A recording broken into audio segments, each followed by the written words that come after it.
أعوذ بالله من الشيطان الرجيم.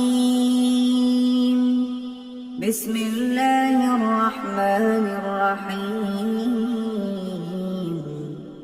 الذين كفروا وصدوا عن سبيل الله أضل أعمالهم. والذين آمنوا وعملوا الصالحات وآمنوا بما نزل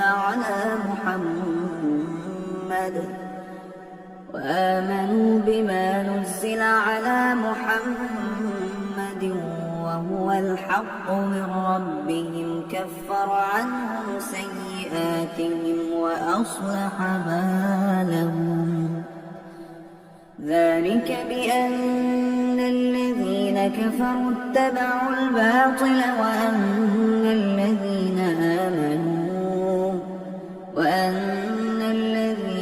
آمنوا اتبعوا الحق من ربهم. كذلك يضرب الله للناس أمثالهم. فإذا لقيتم الذين كفروا فضرب الرقاب حتى إذا أثخنتموهم فشدوا الوثاق فإما منا بعد وإما فداء حتى تضع الحرب أوزارها. ذلك ولو شاء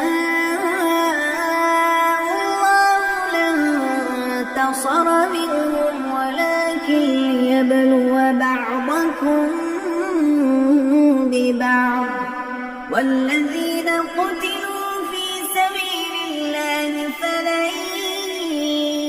يضل أعمالهم. سيهديهم ويصلح بالهم ويدخلهم جنة عرفها لهم. يا أيها الذين آمنوا إن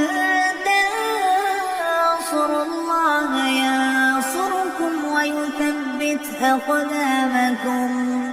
والذين كفروا فتعسا لهم وأضل أعمالهم.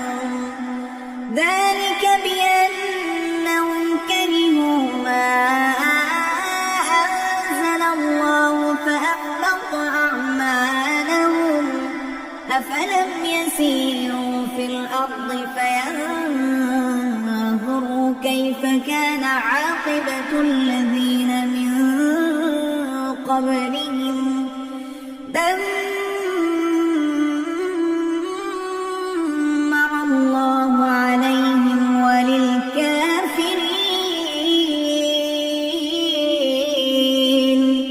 وللكافرين أمثالها. ذلك بأن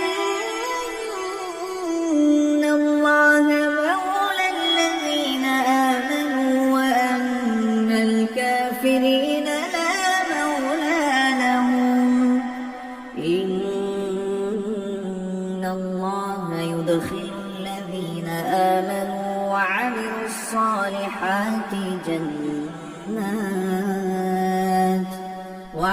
الصالحات جنات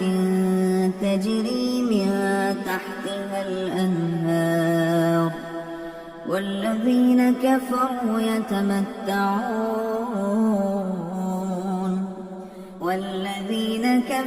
يتمتعون ويأكلون كما تأكل الأنعام والنار مثوى لهم. وكأين من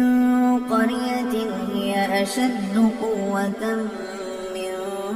قريتك التي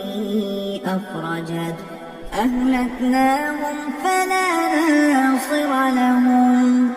أفمن كان على بينة من ربه كمن زين له سوء عمله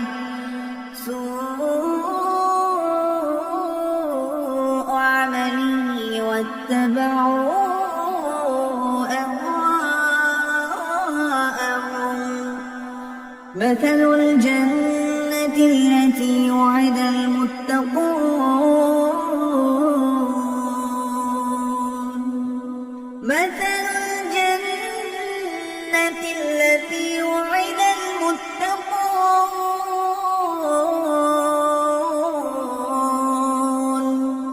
فيها أنهار من ماء غير آسن وأنهار من لبن لم يتغير طعمه وأنهار من خمر لذة للشاربين وأنهار من عسل مصفى ولهم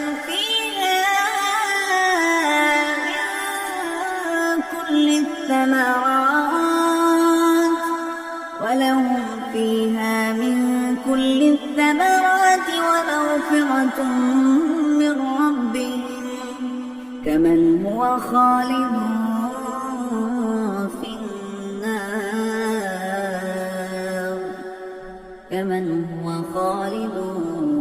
في النار وسقوا ماء حميما فقطع أمعاءهم ومنهم من يستمع إليك حتى إذا خرجوا من عندك قالوا للذين أوتوا العلم ماذا قال آنفا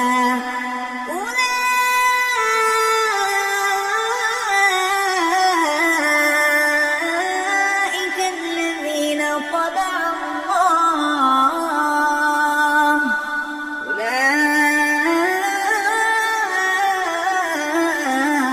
الذين طبع الله على قلوبهم واتبعوا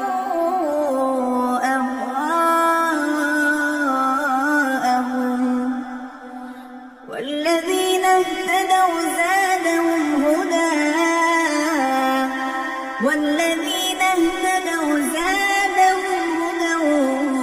وآتاهم تقواهم فهل ينظرون إلا الساعة أن تأتيهم بغتة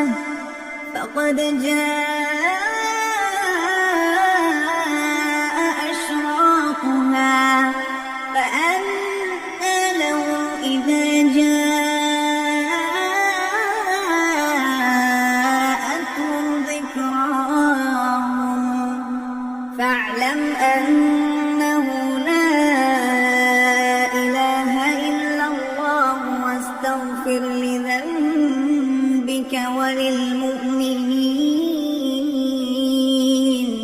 وللمؤمنين والمؤمنات والله يعلم متقلبكم ومثواكم. ويقول الذين آمنوا لولا نزلت سورة فإذا أنزلت سورة محكمة وذكر فيها القتال رأيت الذين في قلوبهم مرض ينظرون إليك نظر المغشي عليه من الموت فأولى لهم طاعة وقول معروف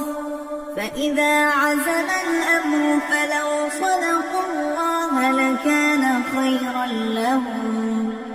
فهل عسيتم إن توليتم أن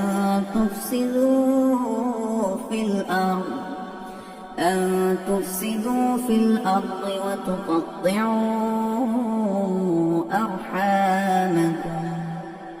أولئك الذين لعنهم الله فأصمهم وأعمى أبصارهم أفلا يتدبرون القرآن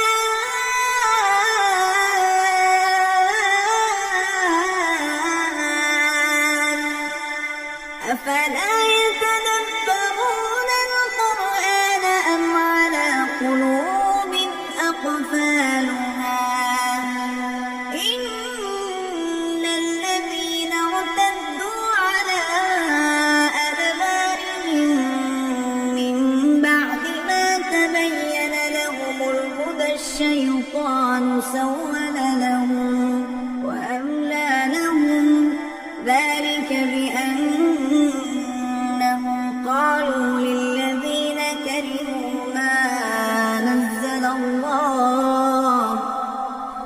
نزل الله سنطيعكم في بعض الأمر والله يعلم إسرارهم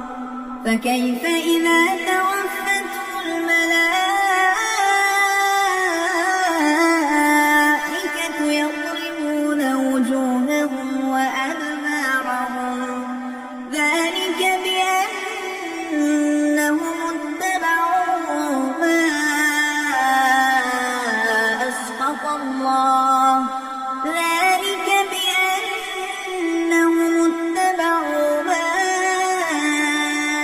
أسخط الله وكرهوا رضوانه فأحبط أعمالهم أم حسب الذين في قلوبهم مرض أن لن يخرج الله أضغانهم ولو نشاء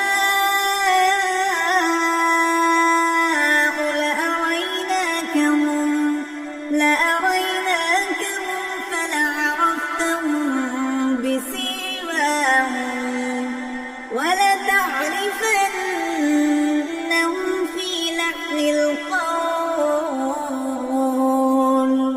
والله يعلم أعمالكم ولنبلونكم حتى نعلم المجاهدين منكم والصابرين ونبلو أخباركم إن الذين كفروا وصدوا عن سبيل الله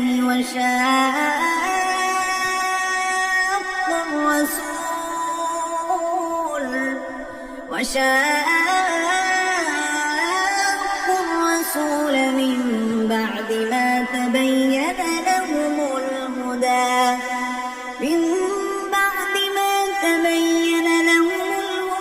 لن يضروا الله شيئا وسيحبط أعمالهم يا أيها الذين آمنوا أطيعوا الله وأطيعوا الرسول ولا تبطلوا أعمالكم إن الذين كفروا وصدوا عن سبيل الله ثم ماتوا وهم كفار فلن يغفر الله لهم فلا تهنوا وتدعوا إلى السلم وأنتم الأعلون والله معكم ولن يتر أعمالكم إنما الحياة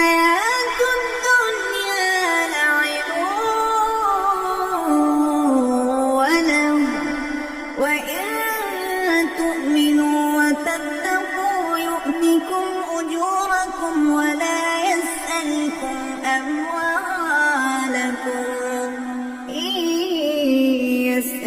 يسألكموها فيحفكم تبخلوا ويخرج أضغانكم ها أنتم هؤلاء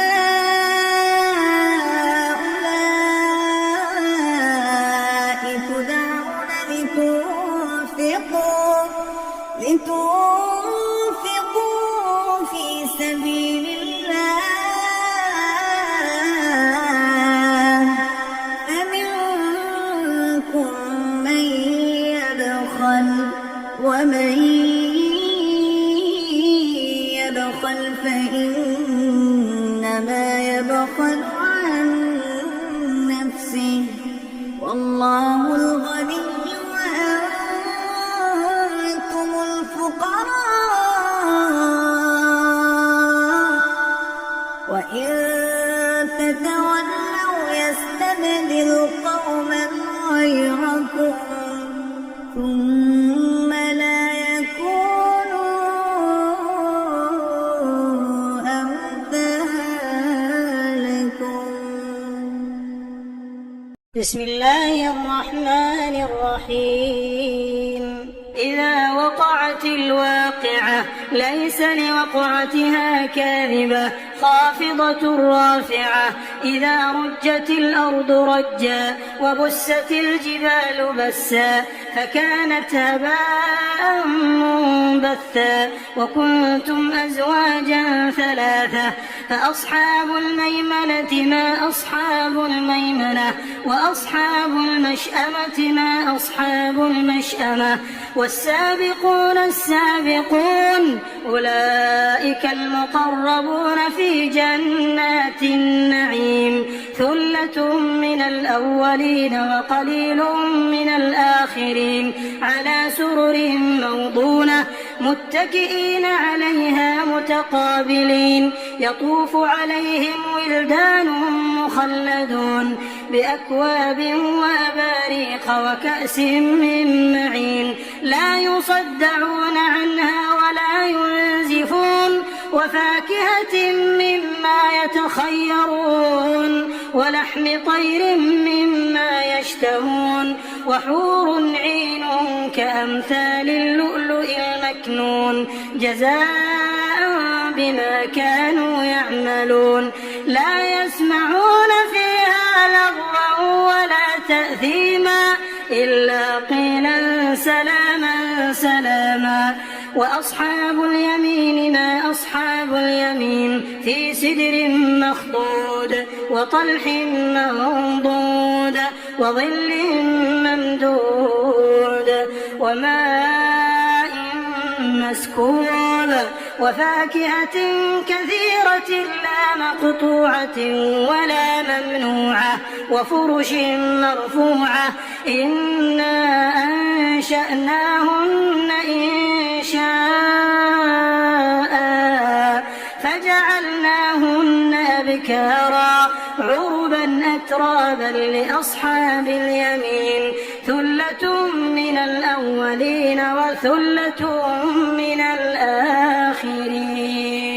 وأصحاب الشمال ما أصحاب الشمال في سموم وحميم وظل من يحموم لا بارد ولا كريم إنهم كانوا قبل ذلك مترفين وكانوا يصرون على الحنث العظيم وكانوا يقولون أئذا متنا وكنا ترابا وعظاما أئنا لمبعوثون أو آباؤنا الأولون قل إن الأولين والآخرين لمجموعون إلى ميقات يوم معلوم ثم إنكم أيها الضالون المكذبون لآكلون من شجر من زقوم فمالئون منها البطون فشاربون عليه من الحميم فشاربون شرب الهيم هذا نزلهم يوم الدين نحن نحن خلقناكم فلولا تصدقون أفرأيتم ما تمنون أأنتم تخلقونه أم نحن الخالقون نحن قدرنا بينكم الموت وما نحن بمسبوقين على أن نبدل أمثالكم وننشئكم فيما لا تعلمون ولقد علمتم النشأة الأولى فلولا تذكرون أفرأيتم ما تحرثون أأنتم تزرعونه أم نحن الزارعون لو نشاء لجعلناه حطاما فظلتم تفكهون إنا لمغرمون بل نحن محرومون أفرأيتم الماء الذي تشربون أأنتم أنزلتموه من المزن أم نحن المنزلون لو نشاء جعلناه أجاجا فلولا تشكرون أفرأيتم النار التي تورون أأنتم أنشأتم شجرتها أم نحن المنشئون نحن جعلناها تذكرة ومتاعا للمقوين فسبح باسم ربك العظيم فلا أقسم بمواقع النجوم وإنه لقسم لو تعلمون عظيم إنه لقرآن كريم في كتاب مكنون لا يمسه إلا المطهرون تنزيل من رب العالمين أفبهذا الحديث أنتم مدهنون وتجعلون رزقكم أنكم تكذبون فلولا إذا بلغت الحلقوم وأنتم حينئذ تنظرون ونحن أقرب إليه منكم ولكن لا تبصرون فلولا إن كنتم غير مدينين ترجعونها إن كنتم صادقين فأما إن كان من المقربين فروح وريحان وجنة نعيم وأما إن كان من أصحاب اليمين فسلام لك من أصحاب اليمين وأما إن كان من المكذبين الضالين فنزل من حميم وتصلية جحيم إن هذا لهو حق اليقين فسبح باسم ربك العظيم بسم الله الرحمن الرحيم الرحمن علم القرآن خلق الإنسان علمه البيان الشمس والقمر بحسبان والنجم والشجر يسجدان والسماء رفعها ووضع الميزان ألا تطغوا في الميزان وأقيموا الوزن بالقسط ولا تخسروا الميزان والأرض وضعها للأنام فيها فاكهة والنخل ذات الأكمام والحب ذو العصف والريحان فبأي آلاء ربكما تكذبان خلق الإنسان من صلصال كالفخار وخلق الجان من مارج من نار فبأي آلاء ربكما تكذبان رب المشرقين ورب المغربين فبأي آلاء ربكما تكذبان مرج البحرين يلتقيان بينهما برزخ لا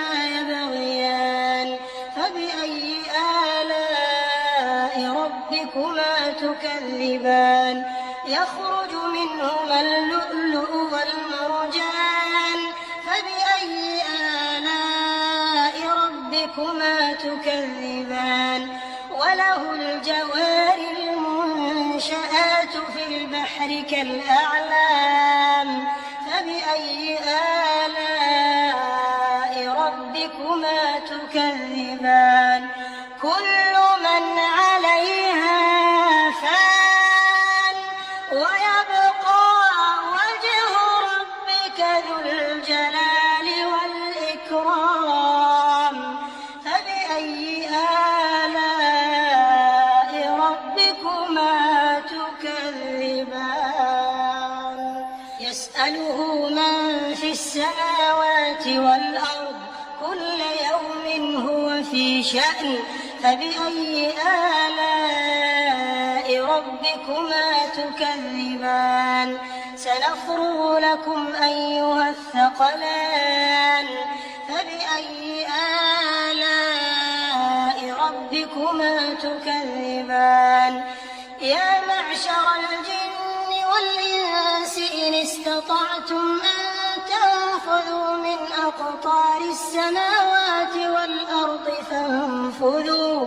لا تنفذون إلا بسلطان فبأي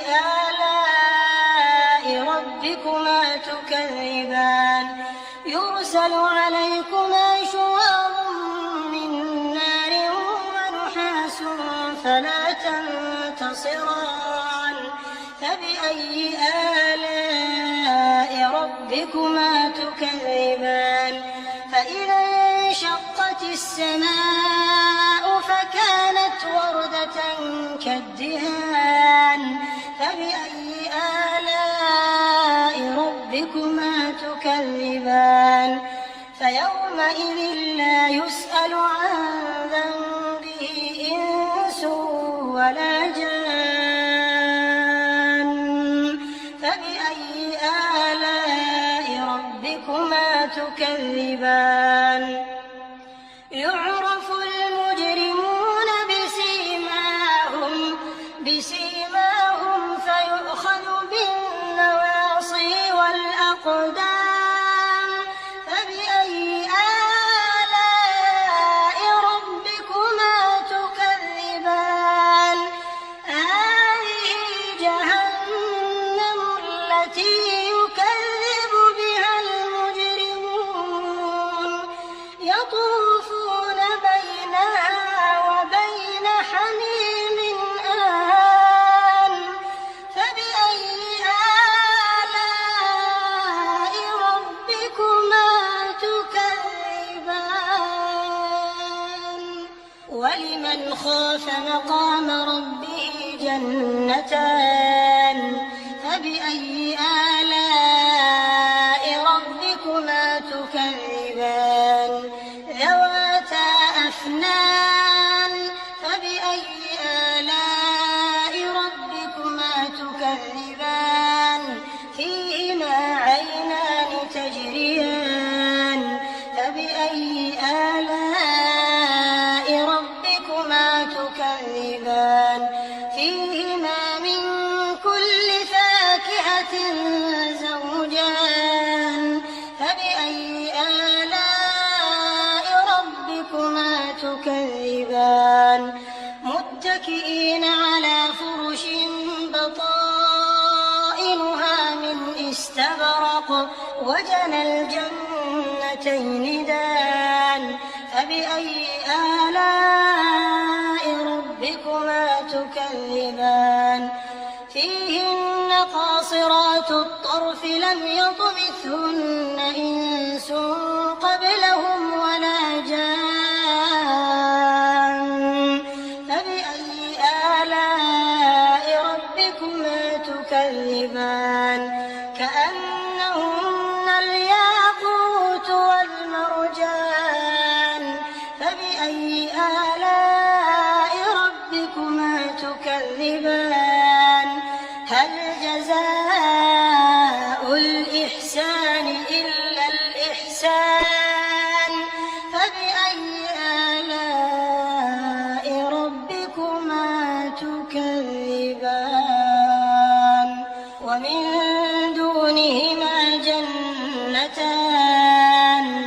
فبأي آلاء ربكما تكذبان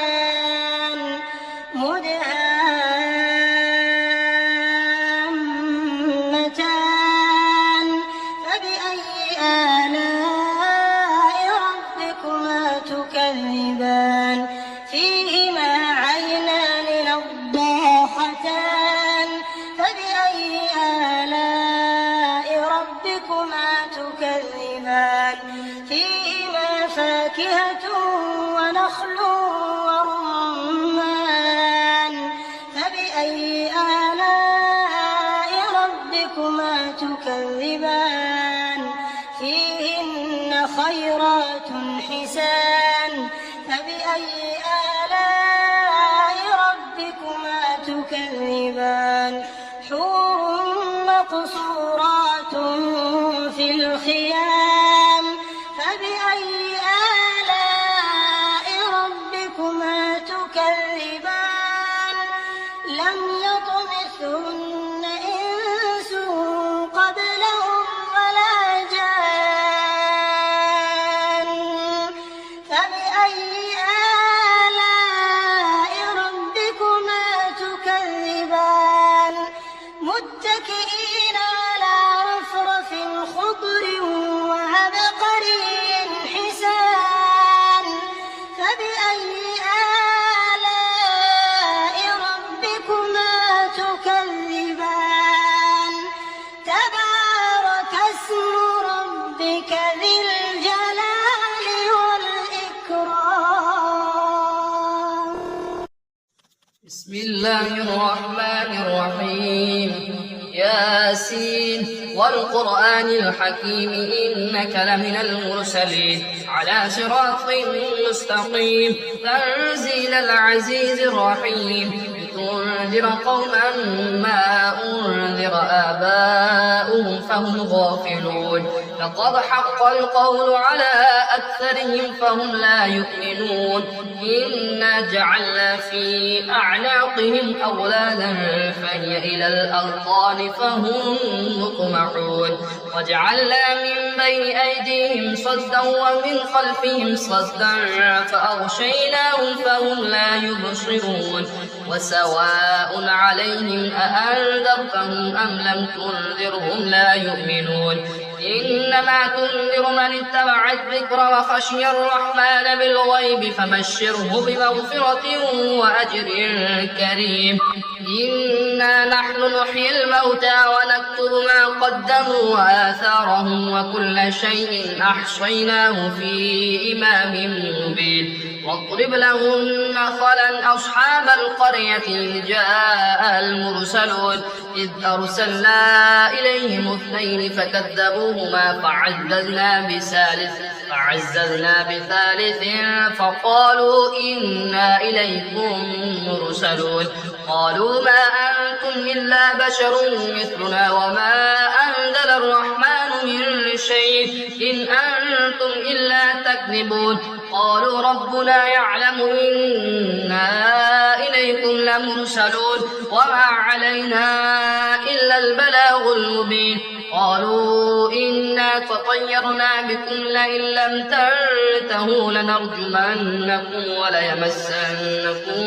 منا عذاب أليم قالوا طائركم معكم أئن ذكرتم بل أنتم قوم مسرفون وجاء من أقصى المدينة رجل يسعى قال يا قوم اتبعوا المرسلين اتبعوا من لا يسألكم أجرا وهم مهتدون وما لي لا أعبد الذي فطرني وإليه ترجعون أتخذ من دونه آلهة إن يردني الرحمن بضر لا تغن عني شفاعتهم شيئا ولا ينقذون إني إذا لفي ضلال مبين إني آمنت بربكم فاسمعون قيل ادخل الجنة قال يا ليت قومي يعلمون بما غفر لي ربي وجعلني من المكرمين وما أنزلنا على قومه من بعده من جند من السماء وما كنا منزلين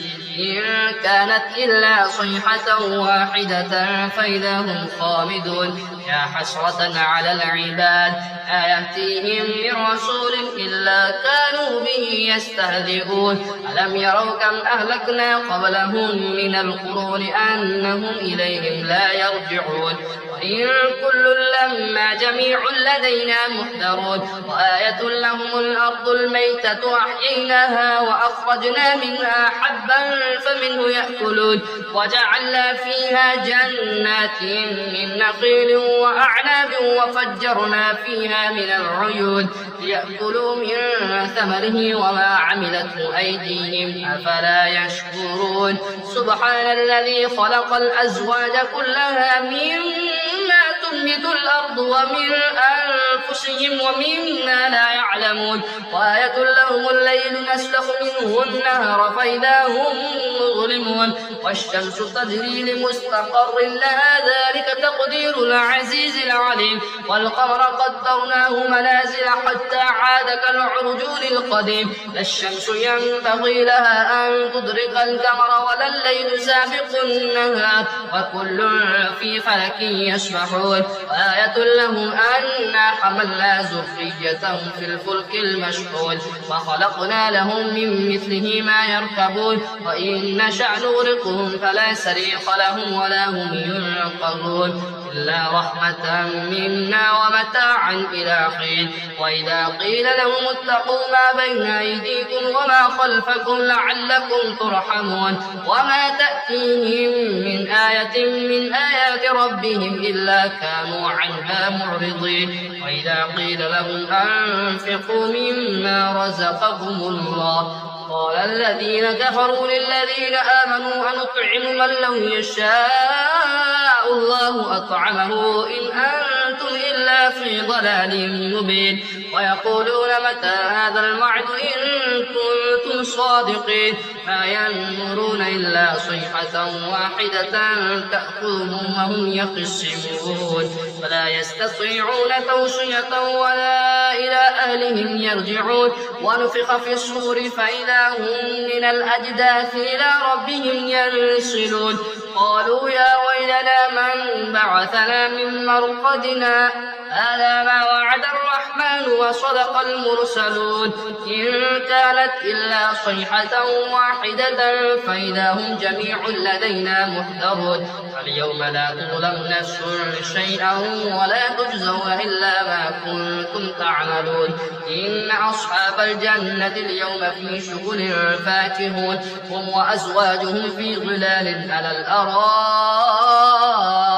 متكئون لهم فيها فاكهة ولهم ما يدعون سلام قولا من رب رحيم وامتازوا اليوم أيها المجرمون ألم أعهد إليكم يا بني آدم ألا تعبدوا الشيطان إنه لكم عدو مبين وأن اعبدوني هذا صراط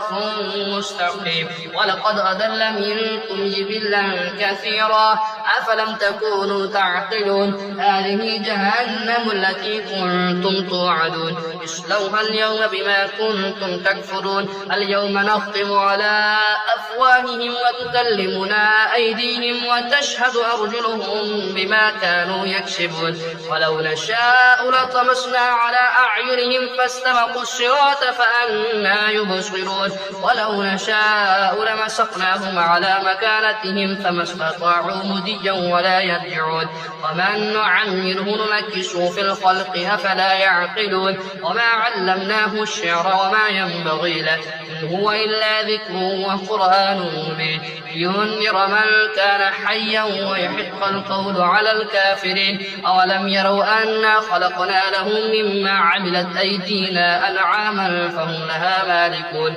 وظللناها لهم فمنها ركوبهم ومنها يأكلون ولهم فيها منافع ومشارب وفلا يشكرون واتخذوا من دون الله آلهة لعلهم ينصرون لا يستطيعون نصرهم وهم لهم جند محضرون فلا يحزنك قولهم إنا نعلم ما يسرون وما يعلنون أولم ير الإنسان أنا خلقناه من نطفة فإذا هو خصيم مبين وضرب لنا مثلا ونسي خلقه قال من يحيي العظام وهي رميم قل يحييها الذي أنشأها أول مرة وهو بكل خلق عليم الذي جعل لكم من الشجر الأخضر نارا فإذا